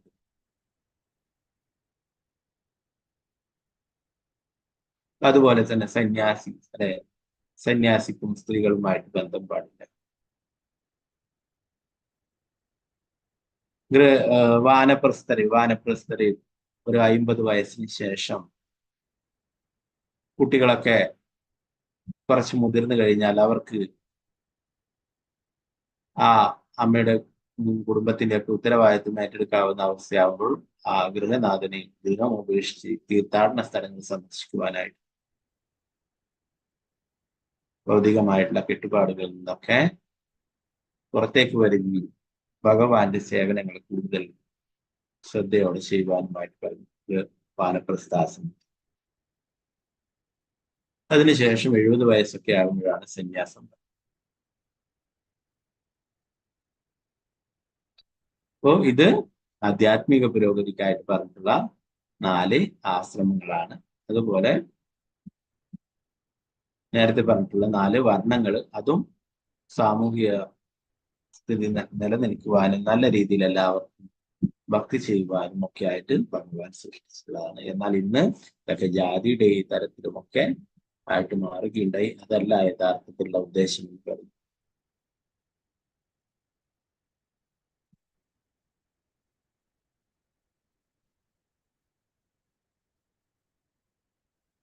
നിർഭാഗ്യവശാൽ ഉത്തരവാദിത്തപ്പെട്ട രാജാക്കന്മാരുള്ള ഉചിതമായ സംരക്ഷണത്തിന്റെ അഭാവം നിമിത്തം സാമൂഹികവും ആധ്യാത്മികമായ ക്രമങ്ങളുടെ സമ്പ്രദായം ഇന്ന് പരമ്പരാഗത ജാതി സമ്പ്രദായം പരിഗണിക്കും. ഇന്നുള്ളതല്ല യഥാർത്ഥ സമ്പ്രദായം. മനുഷ്യ സമൂഹം എന്നതിന് ആധ്യാത്മിക സാക്ഷാത്കാരം ഉണ്ടാക്കുന്ന സമൂഹം എന്നാണ് അർത്ഥം. ഏറ്റവും പുരോഗതി ആർജിച്ച സമൂഹം ആര്യ എന്നറിയപ്പെടുന്ന പുരോഗതി പ്രാപിക്കുന്നവർ എന്നാണ് ആര്യ എന്ന പദം സൂചിപ്പിക്കുന്നത്. അതുകൊണ്ട് ചോദ്യം ഇതാണ്: ഏത് സമൂഹമാണ് പുരോഗമിക്കുന്നത്? പുരോഗതി എന്നതിനർത്ഥം ആവശ്യമില്ലാത്ത ഭൗതിക ആവശ്യങ്ങൾ സൃഷ്ടിക്കും, അപ്രകാരം ഭൗതിക സുഖങ്ങളിൽ പറയപ്പെടുന്നവയ്ക്ക് വേണ്ടി മനുഷ്യോർജം വഷളാമിതം പാഴാക്കി കളയുകയും ചെയ്യുക എന്നതല്ല. ഇവിടെ പറയുന്നത് എന്താണ്? ഏറ്റവും പുരോഗതി ആർജിച്ച സമൂഹം എന്നാണ് ആര്യ എന്നറിയപ്പെടുന്നത്. പുരോഗതി പ്രാപിക്കുന്നവൻ എന്നാണ് ആര്യ എന്ന് പറഞ്ഞ് സൂചിപ്പിക്കുന്നത്. അല്ലെ, ഭഗവത്ഗീതയിൽ ഭഗവാൻ പറയുന്നുണ്ട് അർജുനൻ, ഇത് ഒരു ആര്യന് ചേർന്നിട്ടുള്ള പ്രവൃത്തിയല്ല എന്ന് പറയുന്ന അർജുനൻ ഇന്ദ്രൻ ചെയ്യാതെ മാറി നിൽക്കുന്ന സമയത്ത് ഭഗവാൻ പറയുന്നുണ്ട് ഇത് ഒരു ആര്യന് യോജിച്ച പ്രവൃത്തിയല്ല എന്ന്. അപ്പൊ ആര്യൻ എന്ന് പറയുന്നത് ഏറ്റവും പുരോഗതി ആർജിച്ച ആൾ എന്നുള്ളതാണ് അർത്ഥം എന്നുള്ളത്. ആധ്യാത്മിക സാക്ഷാത്കാരം ഉണ്ടാകുന്ന പുരോഗതിയുള്ള സമൂഹത്തെ നയിക്കുന്ന ആൾ. പുരോഗതി പ്രാപിക്കുന്നവർ എന്നാണ് ആര്യ. അതുകൊണ്ട് ഇവിടെ പറയുന്നത് ഏത് സമൂഹമാണ് പുരോഗതിക്കുന്നത് എന്ന് പ്രതിപാദിച്ചു. പുരോഗതി എന്നതിന് അർത്ഥം ആവശ്യമില്ലാത്ത ഭൗതിക ആവശ്യങ്ങൾ സൃഷ്ടിക്കുകയും അപ്രകാരം ഭൗതിക സുഖങ്ങൾ എന്ന് പറയപ്പെടുന്നവയ്ക്കും മനുഷ്യോർജം വഷളാമിതം പാഴാക്കി കളയുകയും ചെയ്യുക എന്നുള്ളതല്ല എന്ന് പറഞ്ഞു. യഥാർത്ഥ പുരോഗതി എന്ന് പറയുന്നത് ആധ്യാത്മിക സാക്ഷാത്കാരത്തിന് വേണ്ടിയുള്ള പുരോഗതിയാണ്. യഥാർത്ഥ പുരോഗതി ലക്ഷ്യമാക്കി പ്രവർത്തിക്കുന്ന സമൂഹം ആര്യൻ സംസ്കാരം എന്നറിയുന്നു. ബുദ്ധിയുള്ള മനുഷ്യർ കർദവ മുനിയെപ്പോലുള്ള ബ്രാഹ്മണർ എല്ലായ്പ്പോഴും ആധ്യാത്മിക പുരോഗതി ലക്ഷ്യമാക്കിയുള്ള പ്രവർത്തനവും സ്വയം ഭൂമനുവിനെ പോലുള്ള ചക്രവർത്തിയെ പോലുള്ള ക്ഷത്രിയർ അതിനു വേണ്ടുന്ന സൗകര്യങ്ങൾ ലഭ്യമാക്കുകയും ചെയ്തിരുന്നു. രാജ്യത്തുനിന്നും സഞ്ചരിച്ച് എല്ലാം ക്രമത്തിലാണെന്ന് ഉറപ്പാക്കേണ്ടത് രാജാവിന്റെ ധർമ്മം. ഒരു രാജാവിന്റെ ധർമ്മമാണ് എല്ലാവർക്കും ഭക്തിയുടെ സേവനങ്ങൾ ചെയ്യാനായിട്ടുള്ള സാഹചര്യങ്ങൾ ഉണ്ടാക്കുക. അല്ലെ, അതാണ് യഥാർത്ഥമായിട്ടുള്ള ചുമതല. അല്ലെ, ഇന്നത്തെ കാലത്ത് നമുക്കറിയാം അങ്ങനെയുള്ള ഭക്തി ചെയ്യുന്നതിനെയൊക്കെ അങ്ങനെയുള്ള ആൾക്കാർ പൊളിറ്റീഷ്യന്മാരും മറ്റുമൊക്കെ എതിർക്കുന്നു. എന്തുകൊണ്ടാണ്?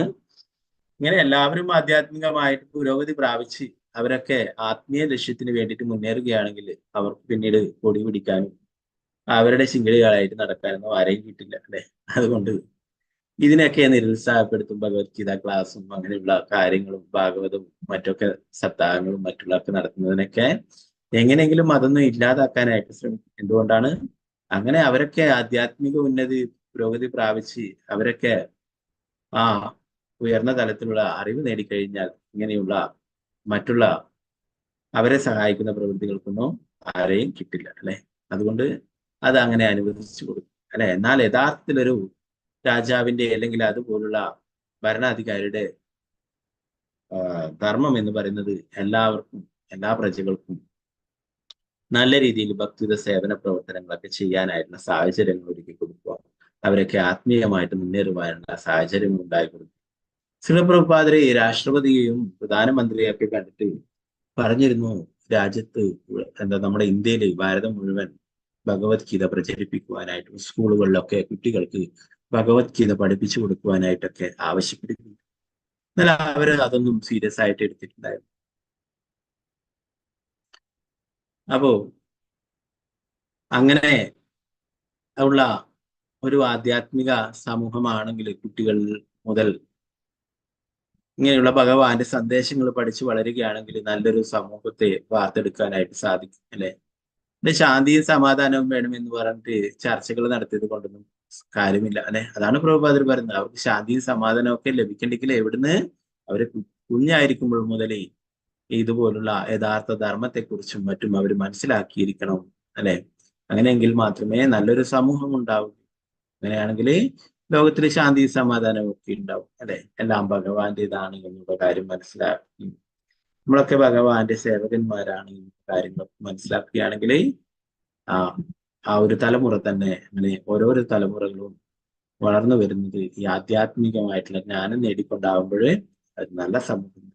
അല്ലെ, അപ്പൊ അങ്ങനെയുള്ള കാര്യങ്ങൾക്കൊക്കെ സഹായിക്കുകയാണ് ഒരു രാജാവിന്റെ അല്ലെങ്കിൽ ഒരു ഭരണാധികാരിയുടെ ഉത്തരവാദിത്വം എന്ന് പറയുന്നത്. അപ്പൊ ഇവിടെ പറയുന്നു, സ്വയംഭൂ മനുവിനെ പോലുള്ള രാജാക്കന്മാര് അങ്ങനെയുള്ള സൗകര്യങ്ങളൊക്കെ ചെയ്തു കൊടുക്കുകയും കർദവമുനിയെ പോലുള്ള ബ്രാഹ്മണർ എല്ലായ്പ്പോഴും ആധ്യാത്മിക പുരോഗതി ലക്ഷ്യമായിട്ടുള്ള പ്രവർത്തനങ്ങൾ നൽകുകയും സ്വയംഭൂ മനുവിനെ പോലുള്ള ക്ഷത്രിയർ അതിനു വേണ്ടുന്ന സൗകര്യങ്ങൾ കൃത്യമായി ലഭ്യമാക്കുകയും ചെയ്തിരുന്നു.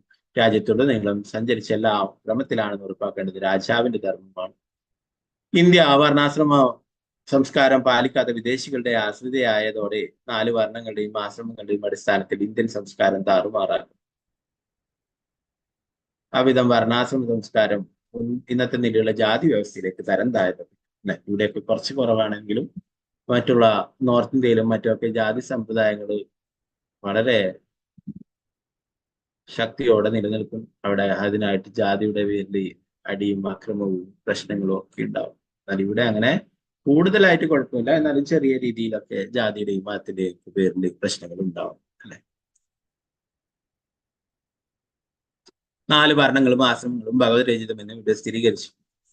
അത് പരമദിവ്യത്വ പുരുഷനായ ഭഗവാനാൽ സംവിധാനം ചെയ്യപ്പെട്ടുള്ളതാണ് എന്ന അർത്ഥത്തിലാണ് ഭഗവത്ഗീതയിൽ സ്ഥിരീകരിച്ചത്. ചാതുർവർണ്ണമായ സൃഷ്ടം ഗുണകർമ്മ വിഭാഗം 4 വർണ്ണങ്ങളുടെയും ആശ്രമങ്ങളുടെയും സ്ഥാപനം എന്നാൽ സൃഷ്ടിക്കപ്പെട്ടതാണെന്ന് ഭഗവാൻ പറഞ്ഞു. ഭഗവാനാൽ സൃഷ്ടിക്കപ്പെട്ടിട്ടുള്ള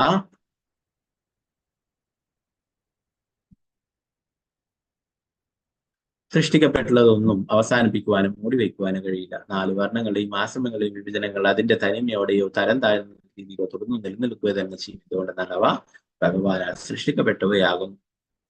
പരമദിവ്യത്വ പുരുഷനായ ഭഗവാനാൽ അവയ്ക്ക് തകർച്ച സംഭവിച്ചുകൂടാ. അവ ഈശ്വരന്റെ സൃഷ്ടിയായ സൂര്യനെ പോലെ ആയതിനാൽ നിത്യം നിലനിൽക്കും. മേഘങ്ങളാലോ തെളിഞ്ഞ ആകാശത്താലോ മറയ്ക്കപ്പെട്ടാലും സൂര്യന്റെ അസ്തിത്വം തുടർന്നു നിലനിൽക്കും. അതുപോലെ വർണ്ണാശ്രമ സമ്പ്രദായം തരം താഴ്ത്തപ്പെടുന്നു.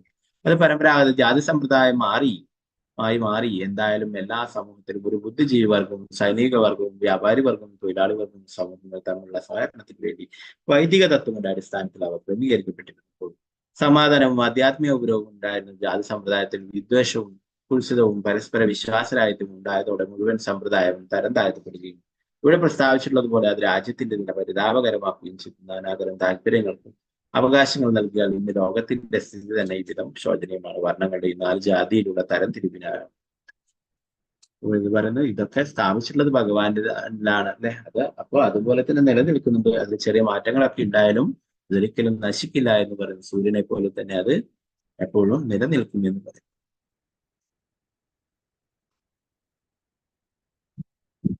അതുപോലെ 55-ാമത്തെ ശ്ലോകം പറഞ്ഞു, നിങ്ങൾ ലോകത്തിന്റെ സ്ഥിതിയെപ്പറ്റി വിചാരങ്ങൾ ഉപേക്ഷിച്ചാൽ അധാർമികത തഴച്ചു കൊടുക്കും. പണത്തിന്റെ പിന്നാലെ പരക്കം പായുന്നവർ എതിർക്കപ്പെടുകയും അത്തരം അധമന്മാർ അക്രമം അഴിച്ചുവിടുകയും ലോകം നശിക്കുകയും ചെയ്യും. രാജാക്കന്മാരെ അവരെ ഇങ്ങനെയുള്ള അക്രമികളെയും മറ്റുമൊക്കെ ശിക്ഷിക്കുകയും അല്ലെ മറ്റുള്ള പ്രജകൾക്കൊക്കെ സംരക്ഷണം നൽകുകയും വേണമെന്ന് പ്രഭാതന്റെ ഭാവാർത്ഥത്തിൽ പറയുന്നു. 4 വർണ്ണാശ്രമ ധർമ്മങ്ങളുടെ പാലനത്തിന് വിവിധ വർഗങ്ങളിലുള്ള ജനങ്ങൾ കൃത്യമായ തത്വങ്ങൾ പരിശീലിക്കേണ്ടതുണ്ടെന്ന് പറയും. ഇന്നത്തെ കാലത്ത് എഞ്ചിനീയർ, മെഡിക്കൽ ഡോക്ടർമാർ അല്ലെ മറ്റുള്ളവർക്കൊക്കെ ഓരോരോ സ്ഥാപനങ്ങളുടെ പരിശീലനം ലഭിക്കുന്നുണ്ട് അല്ലെ. അതുപോലെ തന്നെ പഴയ കാലങ്ങളിൽ ബ്രാഹ്മണർക്കും ക്ഷത്രിയർക്കും വൈശ്യർക്കും ഒക്കെ പരിശീലനം നൽകിയിരുന്നു എന്ന് പറഞ്ഞു. ബ്രാഹ്മണര് മറ്റുള്ള വിഭാഗങ്ങളൊക്കെ ഉപദേശിച്ചിരുന്നു അല്ലെ. പ്രത്യേകിച്ചും രാജാക്കന്മാരൊക്കെ ബ്രാഹ്മണരുടെയൊക്കെ ഉപദേശങ്ങൾ കേട്ടിട്ടായിരുന്നു പ്രവർത്തിച്ചത് അല്ലെ. എന്നാൽ ഇന്ന് അങ്ങനെ ഉപദേശിക്കുന്ന ആൾക്കാരില്ല അല്ലെ. ഇന്ന് ഉപദേശിക്കുന്ന ഭരണാധികാരികൾക്ക് കുബുദ്ധി ഉപദേശിക്കുന്നവരെയാണ് അവര് കൂടുതൽ തെരഞ്ഞെടുക്കുന്നത് അല്ലെ. അങ്ങനെയുള്ളവരാകുമ്പോൾ എന്തൊക്കെ കാര്യങ്ങൾ എന്തൊക്കെ കുതന്ത്രങ്ങൾ നടത്താം എന്നൊക്കെ പറഞ്ഞു കൊടുക്കുന്നവരെയാണ് ഇന്നത്തെ ഭരണാധികാരികൾക്ക്. അങ്ങനെയല്ല, പഴയ കാലങ്ങളിലൊക്കെ ബ്രാഹ്മണരായിരുന്നു ഭരണാധികാരികൾ നിർദ്ദേശങ്ങളൊക്കെ നൽകി. അവസാനത്തെ ശ്ലോകത്തിൽ പറഞ്ഞു, ഇങ്ങനെയൊക്കെ ആണെങ്കിലും ധീരനായ രാജാവേ, അവിടേക്കുള്ള അങ്ങയുടെ ആഗമനത്തിന്റെ ലക്ഷ്യം എന്താണെന്ന് ഞാൻ ചോദിക്കുന്നത്. എന്തായാലും യാതൊരു വേദനവുമില്ലാതെ ഞങ്ങൾ സാധിച്ചു തരാം. ഇവിടെ ലോകം മുഴുവൻ ചുറ്റി സഞ്ചരിക്കുകയുണ്ടായി അല്ലെ സ്വയംഭൂമനു. ഇവിടെ കർദവമുനിയുടെ ആശ്രമത്തിലും വന്നു. എന്താണ് അങ്ങയുടെ വരവിന്റെ ഉദ്ദേശം എന്നാണ് ചോദിക്കുന്നത്.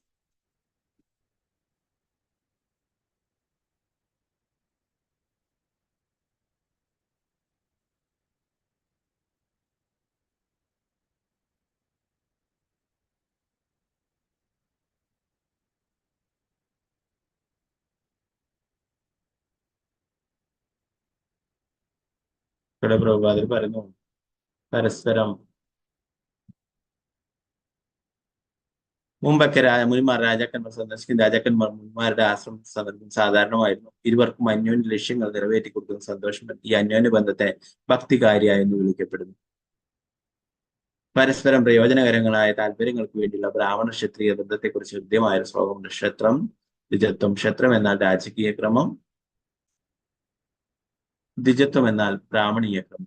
ഇരുവരും പരസ്പര താല്പര്യത്തിന് ഉദ്ദേശിക്കപ്പെട്ടുള്ള രാജകീയ ക്രമവും സാമൂഹ്യത്തിൽ ആധ്യാത്മിക പുരോഗതി കൈവരുന്ന ബ്രാഹ്മണർക്ക് സംരക്ഷണം നൽകും. ബ്രാഹ്മണ രാജ്യത്തെയും പൗരന്മാരെയും ക്രമാനുഗതമായി ഇതിനെ ആധ്യാത്മിക പരിപൂർണതയിലേക്ക് ഉയർത്താമെന്ന് രാജകീയ ക്രമത്തിന് നിർദ്ദേശം. ഒരു ബ്രാഹ്മണന് ക്ഷത്രിയനും പരസ്പരം സന്ദർശിക്കുന്ന രാജാവിന്റെ അടുത്ത് ക്ഷത്രിയന്മാരായിട്ടുള്ള രാജാക്കന്മാരുടെ അടുത്ത് ബ്രാഹ്മണർ പോകും. അല്ലെ, അതുപോലെ ബ്രാഹ്മണരുടെ ആശ്രമങ്ങളുടെ ക്ഷത്രിയരായിട്ടുള്ള രാജാക്കന്മാരും പോകും. രണ്ടുപേരും പരസ്പരം രാജ്യത്തിനും പ്രജകൾക്കും ഒക്കെ നല്ല രീതിയിൽ ആധ്യാത്മിക പുരോഗതി നേടുന്നതിനായിട്ടുള്ള കാര്യങ്ങൾ ചെയ്യുമായിരുന്നു എന്ന് പറയും. അപ്പൊ ഇങ്ങനെയുള്ള നല്ല രാജാക്കന്മാരും ഭരണാധികാരികളും അല്ലെ, അതുപോലെ തന്നെ ഇങ്ങനെയുള്ള ബ്രാഹ്മണരും ഒക്കെ ഭഗവാന്റെ പ്രതിനിധികളായിട്ടുള്ളവരാണ് അല്ലെ. അവരെ രാജ്യത്തിനും പ്രജകൾക്കും ഒക്കെ പൂർണ്ണ സംരക്ഷണം നൽകുകയും അവരൊക്കെ ആധ്യാത്മിക നിലവാരത്തിലേക്ക് ഉയർത്തുകയും ചെയ്തത്. ശ്രീമദ് ഭാഗവതം 3-ാം സ്കന്ധം 21-ാം അധ്യായം മനുവും കർദമനും തമ്മിലുള്ള സംഭാഷണം എന്ന വക്തൃതന്ത വ്യാഖ്യാനം പ്രകാരം സമാപിച്ചു. സുഖപ്രഭുപാദ് കി ജയ. ഗുരുനായ ശ്രീമദ് ഭാഗവതം കി ജയ. ഹരേ കൃഷ്ണ. പിന്നെ അടുത്ത ഭാഗങ്ങൾ എന്തെങ്കിലും സംശയങ്ങളുണ്ടെങ്കിൽ കഴിയുക.